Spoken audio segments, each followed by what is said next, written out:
जय हिंद बच्चों, pioneer study centre के यूट्यूब चैनल पर इसका बहुत बहुत स्वागत है।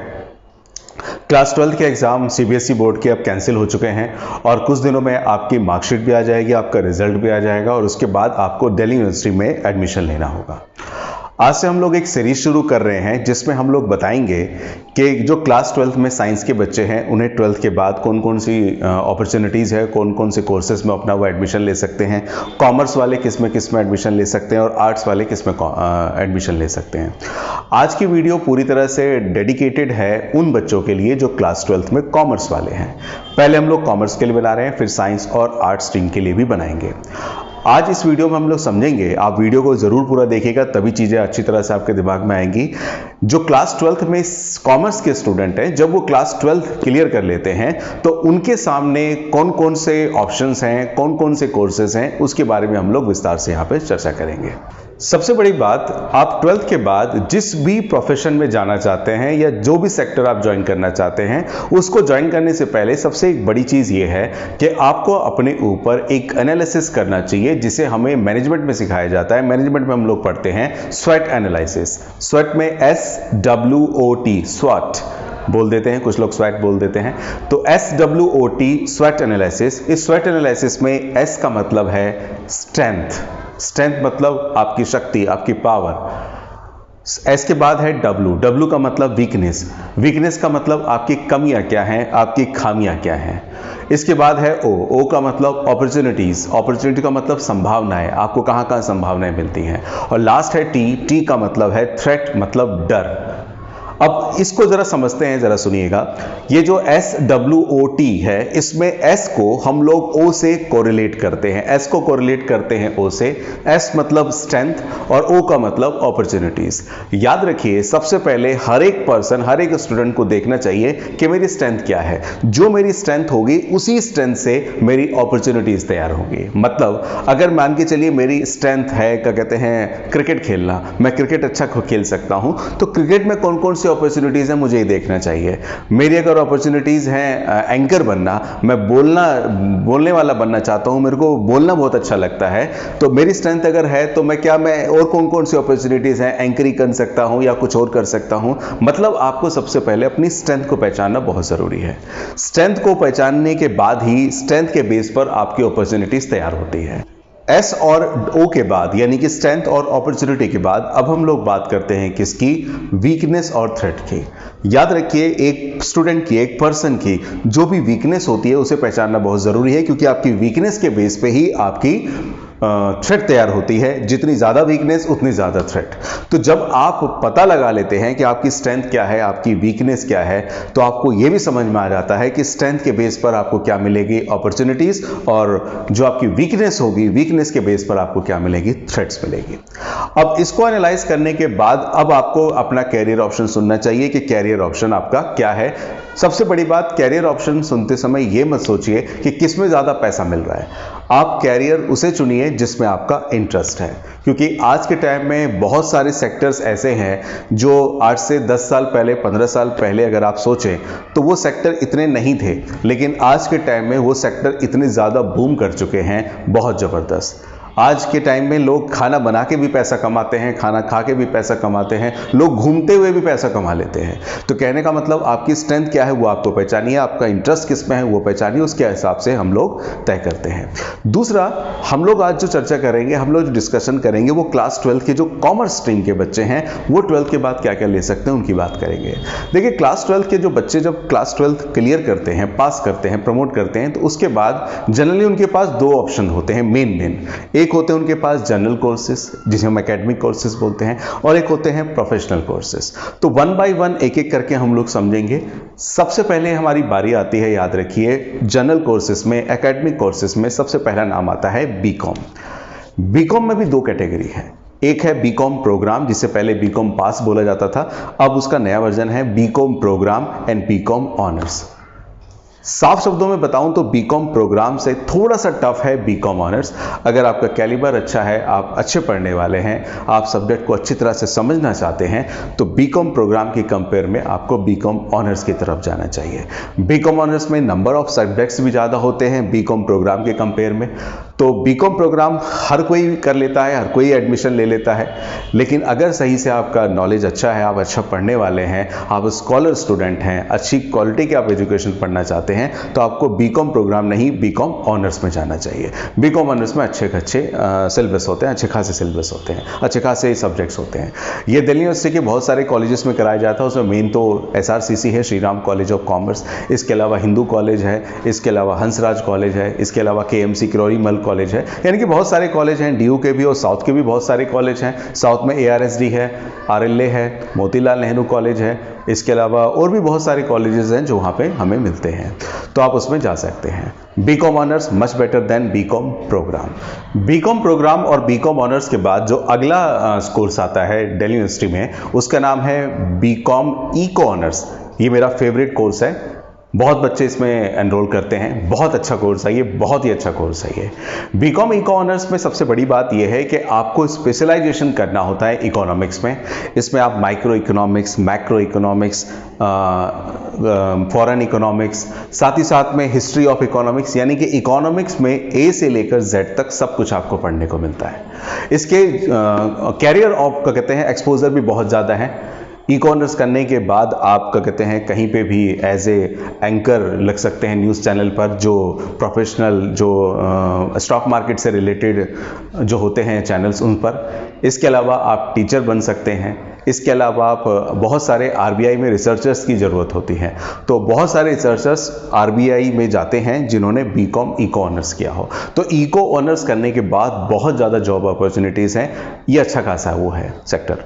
लेकिन सबसे बड़ी बात एक और है यहाँ पे कि अगर आप इको ऑनर्स करना चाहते हैं तो बेसिक नीड ये है कि आपके पास मैथमेटिक्स होनी चाहिए। अगर मैथमेटिक्स रहती है तो इको ऑनर्स करने में बहुत आसानी होती है। आज के टाइम में बहुत सारे बच्चे बीकॉम ऑनर्स या बीकॉम प्रोग्राम के बदले इको ऑनर्स करना ज़्यादा पसंद करते हैं, क्योंकि इसमें एक्सपोजर ज़्यादा है, अपॉर्चुनिटीज़ बहुत ज़्यादा है। एक रिस्पेक्टेड कोर्स है ये, आज के टाइम में हम ये कह सकते हैं। इको ऑनर्स करने के लिए दिल्ली में बहुत सारे कॉलेजेस हैं, हालांकि हिंदुस्तान में भी और बहुत सारी यूनिवर्सिटीज कराती हैं। DU में जो सबसे बेस्ट है कॉलेज, उसका नाम है SRCC, Shri Ram college of commerce. Hindu college कराता है, KMC किरोड़ी मल कॉलेज भी कराता है। ये नॉर्थ के कॉलेज हैं। साउथ में अगर हम बात करें तो वेंकटेश्वर कॉलेज है, ARSD कॉलेज है। इन कॉलेजेस में इनकी क्लासेस, इनके कोर्सेज होते हैं। ये नामी ग्रामी कॉलेजेस हैं, इसमें आप एडमिशन ले सकते हैं। और ये जो एडमिशन होते हैं ज़्यादातर मेरिट बेस पे होते हैं, लेकिन कुछ कॉलेज इसमें एंट्रेंस बेस पे भी अपना एडमिशन लेते हैं। तो आपको कॉलेज में पता करना पड़ेगा, उनकी साइट पर जाके देखना पड़ेगा कि ये एडमिशन मेरिट बेस पर हो रहे हैं या एंट्रेंस बेस पे। ज़्यादातर ये एंट्रेंस बेस पे नहीं, मेरिट बेस पर होते हैं। BCom honours, BCom eco honours. इसके बाद अगला हिस्सा आता है, इसका नाम है एक और ज़बरदस्त, बहुत फेमस सब्जेक्ट है, वो बहुत पॉपुलर है, BBA, that is bachelor of business administration. इसमें इस सेक्टर की तरफ बच्चे ज़्यादा आजकल अट्रैक्ट हो रहे हैं, विशेषकर वो बच्चे जिनका सपना है कि वो अपना बिजनेस शुरू करें। बिजनेस कैसे मैनेज करते हैं ये इसमें सिखाया जाता है। बिजनेस को कैसे स्टार्ट करना है, बिजनेस को कैसे चलाना है, बिजनेस को कैसे ऊपर तक पहुंचाना है, ये सब कुछ चीज़ें बिजनेस से रिलेटेड इस सब कहते हैं कोर्स में आपको सिखाई जाती है।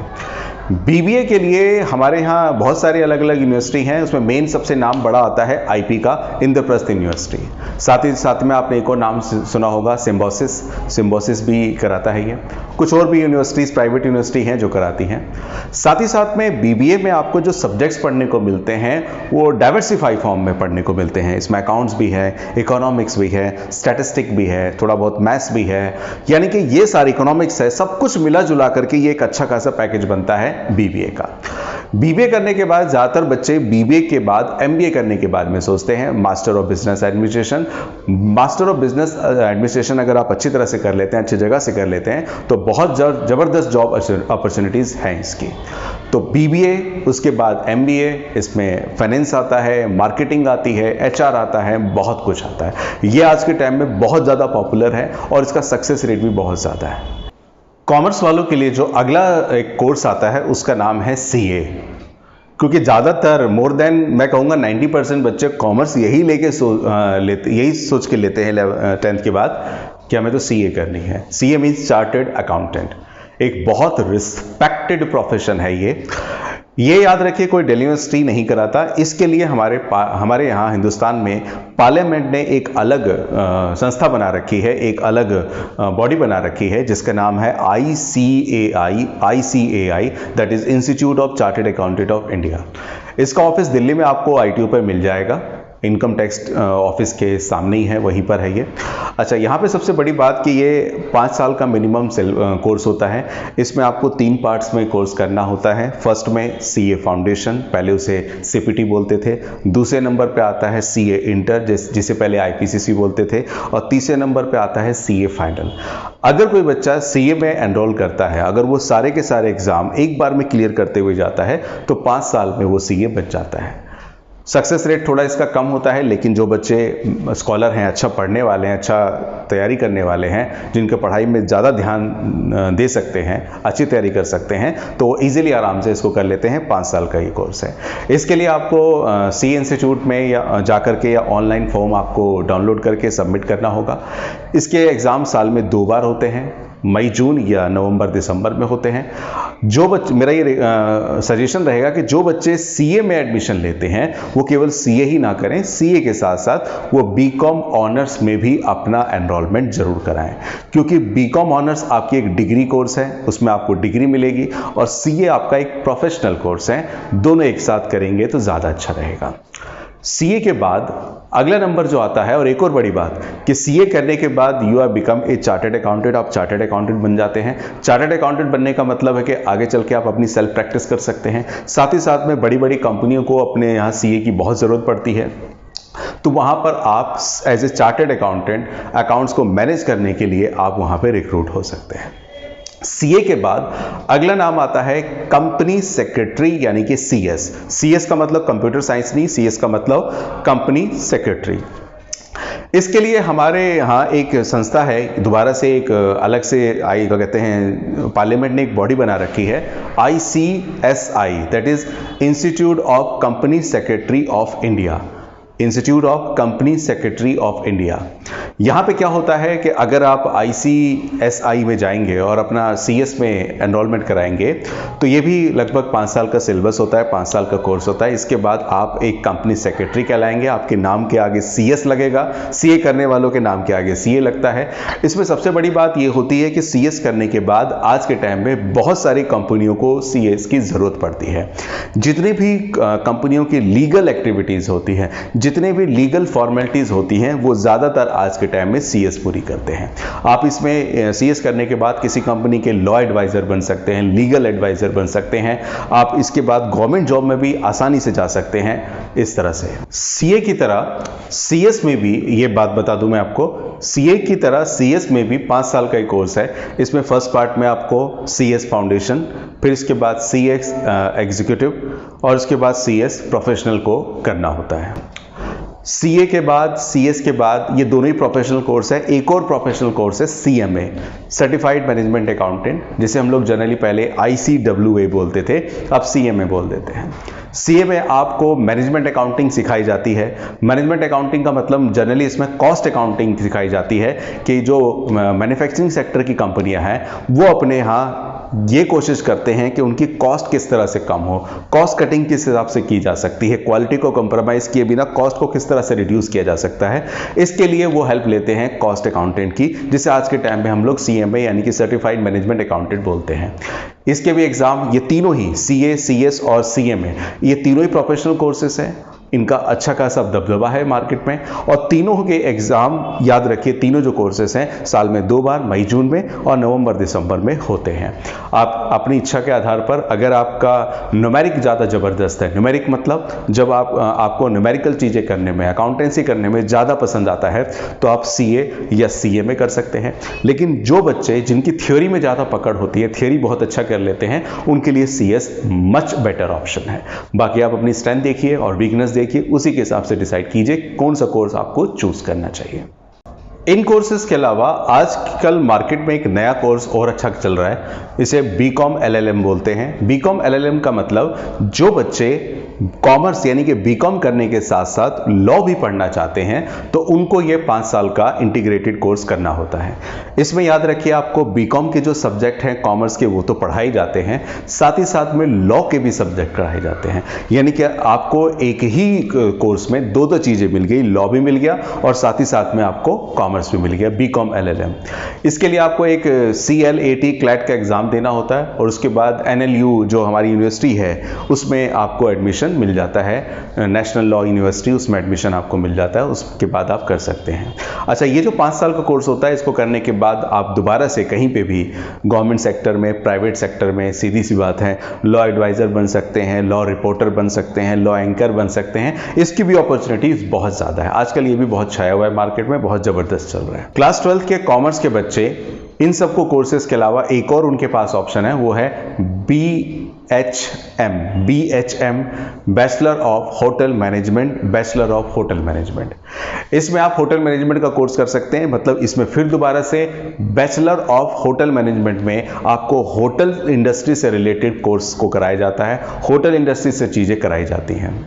हालांकि पेंडेमिक के कारण होटल इंडस्ट्री थोड़ी सी बैठ गई है और ये कब उठेगी ये तो पता नहीं, क्योंकि होटल इंडस्ट्रीज़ और जो टूरिज़्म इंडस्ट्रीज़ है उसके भी कोर्सेज होते थे, लेकिन मैं उसके बारे में नहीं बता रहा क्योंकि आज के टाइम में प्रेजेंट सिनेरियो में ये दोनों ही सेक्टर बहुत ज़्यादा बैठे हुए हैं, डूबे हुए हैं। इसमें ग्रोथ रेट अब बहुत कम है, तो इसलिए इस सेक्टर की तरफ हमें कम सोचना चाहिए, इन सेक्टर के बारे में ज़्यादा नहीं सोचना चाहिए। लेकिन हाँ, ये भी एक कोर्स होता है बैचलर ऑफ होटल मैनेजमेंट, इसमें होटल मैनेजमेंट से चीज़ें आपको सिखाई जाती हैं। ये भी आप कर सकते हैं अगर आपका स्ट्रेंथ है, आपको शौक है, आपको इंटरेस्ट है तो। इसके अलावा और एक ज़बरदस्त फेमस और कोर्स है, उसका नाम है BCA bachelor of computer applications. इसमें आपको कंप्यूटर के एप्लीकेशन के बारे में सिखाया जाता है। बहुत सारी प्राइवेट यूनिवर्सिटीज़ ये कराती हैं, आपने नाम सुना होगा इग्नू का, इग्नू कराती है, साथ ही साथ में नोएडा में है IMS नोएडा, इसके अलावा SRM यूनिवर्सिटी, क्राइस्ट यूनिवर्सिटी, बहुत सारी यूनिवर्सिटी हैं जो BCA कराती है। इसके अलावा भी मैं कई नाम नहीं ले पा रहा हूँ, बहुत सारी यूनिवर्सिटीज़ हैं जो ये कराती है, आप नेट पे देखेंगे तो आपको पता चल जाएगा। ये कहा जाता है अक्सर कि कॉमर्स करने वाले बच्चे BCA नहीं कर पाते, लेकिन ऐसा नहीं है, बहुत सारे बच्चे कॉमर्स कर लेते हैं, कॉमर्स करने के बाद BCA करते हैं, बैचलर ऑफ कंप्यूटर एप्लीकेशन।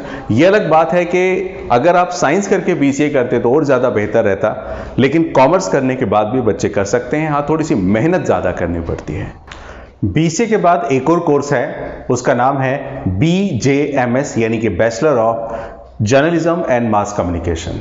ये भी अच्छा खासा कोर्स है। जिन बच्चों को लगता है कि वो आगे चलकर मास कम्युनिकेशन करना चाहते हैं, एंकर बनना चाहते हैं, रिपोर्टिंग करना चाहते हैं, न्यूज़ एंकरिंग करना चाहते हैं, तो उन्हें ये कोर्स ज्वाइन करना चाहिए, bachelor of journalism and mass communication. आज के टाइम में जैसे ही मीडिया का दायरा बहुत बढ़ता जा रहा है, मीडिया सेक्टर बहुत बड़ा हो रहा है, तो इसमें रिक्रूटमेंट के चांसेस भी बहुत ज़्यादा हैं। तो इस वजह से अगर आप चाहें तो BJMS यानी कि bachelor of journalism and mass communication sector में भी जा सकते हैं। इसका भी बहुत अच्छा खासा एक्सपोजर है, बहुत सारी जॉब अपॉर्चुनिटीज़ हैं फ्यूचर में। इसके अलावा बहुत सारे डिप्लोमा कोर्सेज भी हैं, ये तो डिग्री कोर्सेज हैं, इसके अलावा बहुत सारे डिप्लोमा कोर्सेज भी हैं, आप देख सकते हैं। लेकिन पर्सनली ये सलाह मैं देता हूं कि आप डिप्लोमा कोर्सेज के बजाय डिग्री कोर्सेज पर ज़्यादा तवज्जो दें, डिग्री कोर्सेज को ज़्यादा ध्यान दें, क्योंकि डिग्री कोर्सेज का वेटेज डिप्लोमा कोर्सेज के कंपेयर में ज़्यादा माना गया है। आज की वीडियो में हमने समझा कि जो क्लास 12th में कॉमर्स के बच्चे हैं वो कॉमर्स के बाद उन्हें कौन कौन से कोर्सेज होते हैं या कौन कौन से कोर्स में वो अपने आप को एनरोल कर सकते हैं। नेक्स्ट वीडियो में हम लोग साइंस और आर्ट्स के लिए बात करेंगे और साथ ही साथ में आगे चल के वो वीडियोस भी मिलेंगी कि आपको जो भी मैंने कोर्सेज बताए, चाहे वो BCom हो, CA हो, CS हो, CMA हो, सबका एक सेपरेट वीडियो बनेगी। उस सेपरेट वीडियो में आपको बताया जाएगा कि विस्तार से ये कौन कौन से कॉलेजेस में ये एनरोलमेंट होते हैं, क्या उनका सिलेबस होता है, क्या ड्यूरेशन होता है, कितनी फीस होती है, वगैरह वगैरह सब कुछ डिटेल में आपको बताया जाएगा। इसके लिए आप चैनल को सब्सक्राइब कीजिए अगर अभी तक आपने सब्सक्राइब नहीं किया, और फ्रेंड्स के साथ शेयर जरूर कीजिए ताकि ज़्यादा से ज़्यादा जानकारी ज़्यादा बच्चों तक पहुँचे। तो नेक्स्ट वीडियो में मिलते हैं। नेक्स्ट वीडियो में हम लोग साइंस की बात करेंगे कि 12th क्लास के जो साइंस के बच्चे हैं वो आगे क्या क्या कर सकते हैं, और उसके बाद नेक्स्ट वीडियो में हम लोग आर्ट्स की भी बात करेंगे। आपको वीडियो पसंद आई तो वीडियो को लाइक कीजिएगा, शेयर कीजिएगा। Thank you very much. Thanks a lot.